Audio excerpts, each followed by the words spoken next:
हजुरहरूलाई स्वागत छ फेरि शुभम भेट युट्युब च्यानलमा। मेरो नाम सुमित शर्मा र उहाँ हाम्रो आजको गेस्ट हुनुहुन्छ र अन्टीलाई हेर्दाखेरि एकदम मलाई आफ्नै जस्तो लाग्यो। उहाँ एकदम राम्रो काम गर्नुभएको सोसल वर्कर हुनुहुन्छ।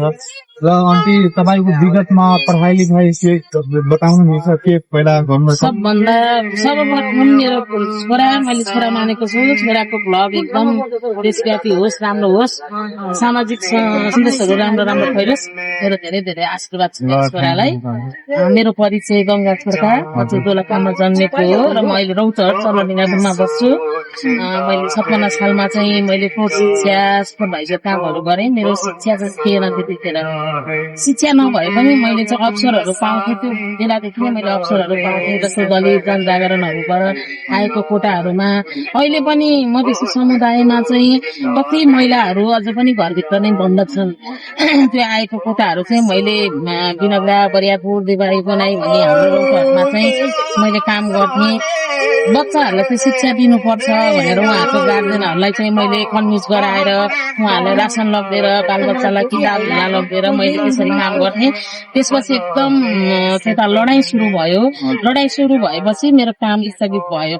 म चुप लागेर बस्न सकिनँ। मलाई त नसा नसामा समाजको सेवा भेटिसकेको थियो र सबैजनाले शिक्षा पाउनुपर्छ भनेर म थोरै शिक्षा गरेको भए पनि शिक्षा चाहिँ अति आवश्यक हो मानिसको जीवनमा भनेर चाहिँ फेरि पनि मैले प्रौढ शिक्षा पढाएँ भोजपुरीमा। हमने के पढाई लिखाई अभी सिकाइ तारी भनेर, काहे के कहानी अपन अपने लिखे चाहे तारी भनेर मैले 9 महिने कोर्स पूरा गरेँ। त्यसपछि मैले रेड क्रसमा काम गरेँ, रेउकाईमा काम गरेँ।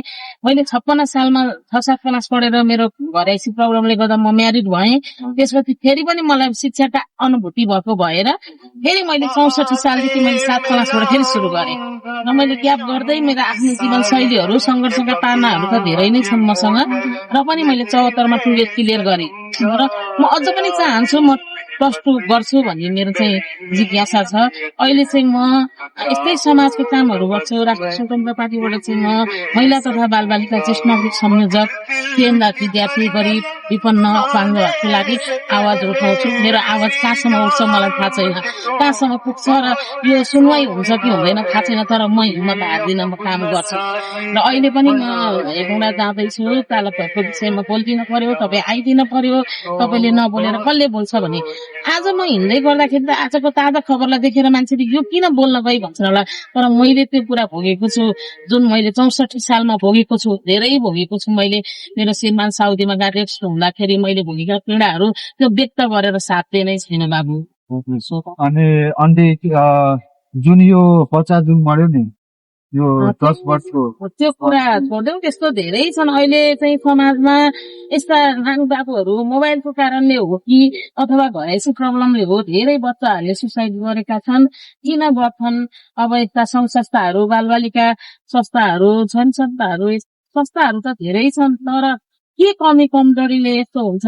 गार्जेनमै कमी कमजोरी हो कि अथवा अहिलेका बच्चाहरू गरिबी चाँडै बुझेर हो या स्कुलमा शिक्षाको कमी भएर हो, त्यो चाहिँ म भन्न सक्दिनँ। तर अहिले 12, 13, 14 वर्षका बच्चाहरू मोबाइलमा ध्यान दिने, पढाइमा ध्यान नदिने भएर चाहिँ अब के प्रब्लम भयो त्यो चाहिँ अब सर्चै गर्नुपर्छ बाबु। तर धेरै ठाउँमा त्यस्तो घटना घट्छ। र यो कार्यक्रमलाई हामी यही अन्त गर्न चाहन्छु र उहाँ अन्टीले एकदम बधाई छ। यस्तो काम गर्नुहुन्छ, उहाँले एकदम हामीले सपोर्ट गरौँ।